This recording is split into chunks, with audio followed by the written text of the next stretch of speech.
미터기를 달고 불법 영업을 하면서 외국인 관광객들에게 바가지 요금을 씌운 콜뱅 기사 20명이 경찰에 적발됐습니다. 일반 택시로 4만 원이 나오는 거리를 40만 원을 받기도 했습니다. 지선호 기자입니다.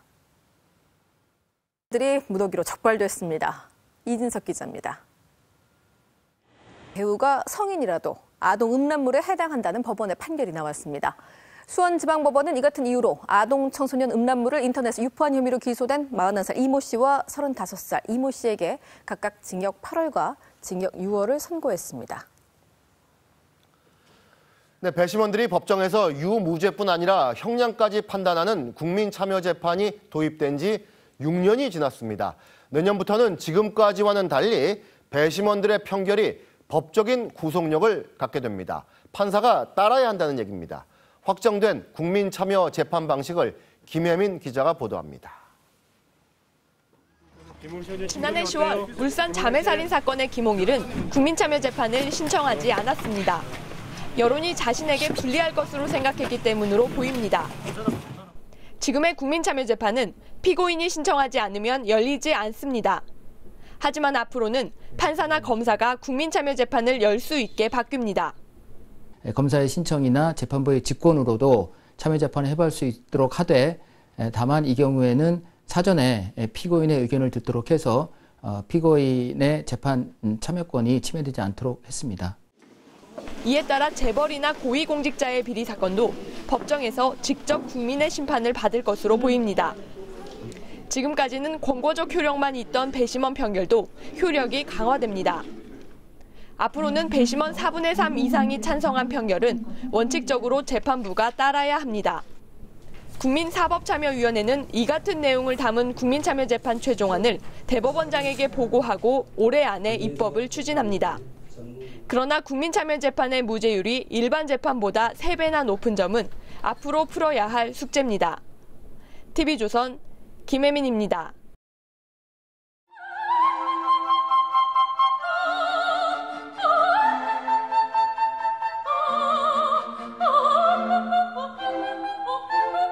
진한 과일 향이 여성분들이 매우 좋아하는 와인입니다.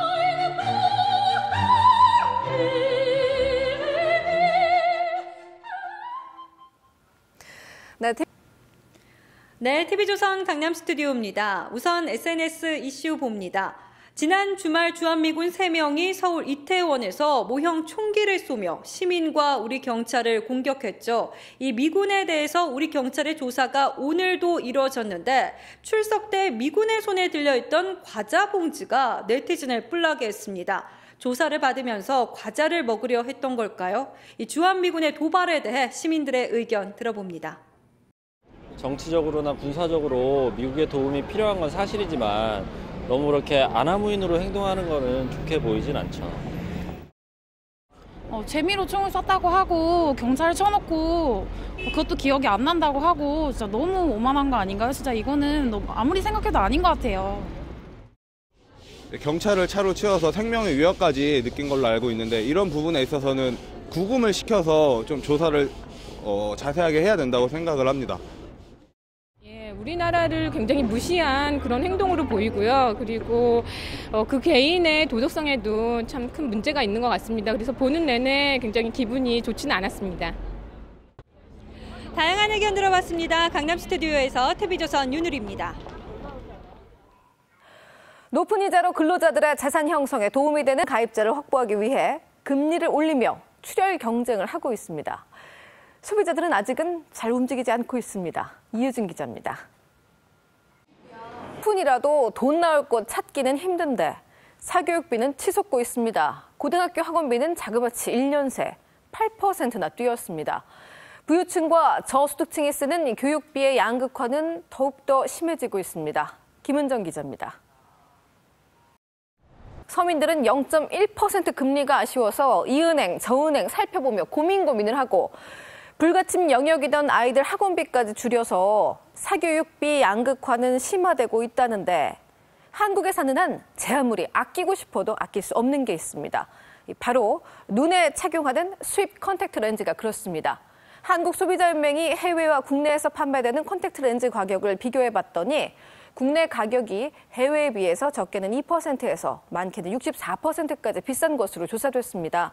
FTA까지 발효됐는데 왜 이렇게 차이가 날까요? 소비자연맹은 외국산 제품이 시장을 독과점하고 있기 때문이라고 지적했습니다. 담뱃값도 오르나 봅니다. 정부와 여당이 지난달에 이어서 또다시 담뱃값 인상을 예고했습니다. 국민 건강 증진이 명목입니다. 담배 소비세 등을 높이는 개정안이 발의돼서 국회를 통과하면 현재 2,500원인 담뱃값은 4,500원으로 껑충 뛰게 됩니다. 흡연자들은 담뱃값 올린다고 흡연율이 줄 것 같냐, 서민 주머니 털기 아니냐라며 반발하고 있습니다. 하지만 담뱃값을 인상하면 흡연율이 떨어진다는 조사 결과가 이미 많이 나와 있고 또 이참에 미국처럼 담뱃값을 10,000원 이상으로 화끈하게 올리자는 긍정적인 반응도 뜨거웠습니다. 네, 민주당이 새누리당에 오늘 이런 제안을 했습니다. 정부 조직 개편안 처리하고 싶으면 MBC 김재철 사장에 대한 검찰 조사 등 3가지 우리 요구를 들어달라라고 했는데 어떻게 보십니까? 뭐 아까 보도가 됐기 때문에 예. 저는 길게 얘기 안 하겠습니다. 그런데 민주당이 언론의 자유 얘기하다가 그렇죠. 결국은 이 자기들 입맛에 안 맞는 사람들은 이 지상파 경영진에 임명 못하도록 이렇게 한다는 것은 말이 안 됩니다. 그리고 또 한 가지는 이 민주당이 검찰의 정치 중립성 굉장히 강조하지 않았습니까? 그렇죠. 그래놓고 이 김재철 사장 수사해야 된다. 네. 그러면은 이 얘기는 청와대가 검찰에 수사하라 그렇죠. 이렇게 지시하라는 건데 그렇죠. 그게 무슨 정치 중립성입니까? 그럼 또 모순이 있네요. 이건 자가당착입니다. 그리고 민주당은 아까 비판을 했기 때문에 그만하고요. 새누리당도 잘못이 큽니다. 그동안 드러나진 않았는데 네. 정부 조직 개편 협상 과정에서 민주당이 이런 거 말고 여러 가지를 요구를 한 모양입니다. 4대강 물밑에서 4대강 국정조사, 이 김윤옥 여사가 주도하던 한식 세계화 사업 지원, 예. 그리고 국정원 여직원 댓글 사건 있지 않습니까? 그 국정조사, 그리고 제주 해군기지 공사 중단, 이런 것들이 정부 조직 개편안이랑 무슨 상관이 있습니까? 그 협상은 뭐 정치는 뭐 타협하고 협상해야죠. 그렇죠. 하지만 정부 조직 개편안은 그 여러 가지 개편안을 갖고 서로 협상을 해야지. 전혀 엉뚱한 걸 갖고 뭐 무슨 뉴미디어 미래창조과학부로 보내줄 테니까 이런 국정조사 하자. 이렇게 하는 것은 말이 안 됩니다. 그리고 듣건데 이 4대강 국정조사 그리고 한식 세계화 사업 감사원 조사 이거는 새누리당이 들어주지 않았습니까? 그렇죠. 그러니까 뭐 이거는 이명박 정부 희생양 삼는 거니까 그냥 쉽게 들어준 겁니다. 이 새누리당이 이렇게 하고도 아직 그 정부 조직 개편안 협상 타결을 못했으니 진짜 꼴찌 협상력이라고 할 수 있겠습니다. 민주당이 먼저 정신 차리고 새누리당도 정신 차려야 합니다. 둘 다 정신 차려야 돼요. 네, 맞습니다. 예. 자, 그리고 김능환 전 선관위원장이 이제 어제 퇴임해서 이제 전자가 앞에 붙는데 아내가 운영하는 편의점에 오늘 나갔다 그러죠? 맞습니다. 알바생으로. 예, 알바생으로. 네. 맞습니다. 6시간 일한다는데요. 네. 원래 그 8평짜리 편의점입니다. 굉장히 조그만 작네요. 편의점인데 그 옆에 조그만 채소 가게도 같이 했었는데 채소 가게는 잠깐 문 닫았다고 잘 안 돼가지고 이제 문을 닫아놓고 창고. 로펌 안 가시고 어떻게 또? 맞습니다. 저도 편의점으로 얘기하고 싶은 게 그 점인데 지금 뭐 판사, 검사 고위직 하신 분들, 행정부 고위 관리들 어떻게 합니까? 다 퇴임하고 로펌 같은 데가 가서 한 달에 수천만 원씩 받고 지내지 않습니까? 물론 그분들은 이 공직 생활하면서 고생했기 때문에 이런 권리가 있다. 그렇게 할 텐데 서민들 입장에서 보면은 뭐 부럽기도 하고 또 씁쓸하기도 하고 그럴 겁니다. 그런데 김능환 전 위원장은 그런 거 다 마다하고 서민 생활을 자처한 건데요. 이 박수를 보내주고 싶고 또 그 부인도 나는 이런 생활이 만족한다. 그 부인도 정말 맞습니다. 훌륭한 것 같습니다. 김문경 여사라고 인품이 맞습니다. 참 훌륭한 것 같아요. 여성들이 많이 배워야 될 것 같아요. 김미선은 그거 배워야 되겠네. 배워야 될 것 같아요, 남자니까. 정말. 그건 남자니까. 하여튼 김 전 위원장은 공직은 맞지 않겠다고 하니까 그냥 공직 가지 마시고 멋진 서민으로서 서민 곁을 지켜주시기 바랍니다. 알겠습니다. 잘 들었습니다. 감사합니다. 고맙습니다.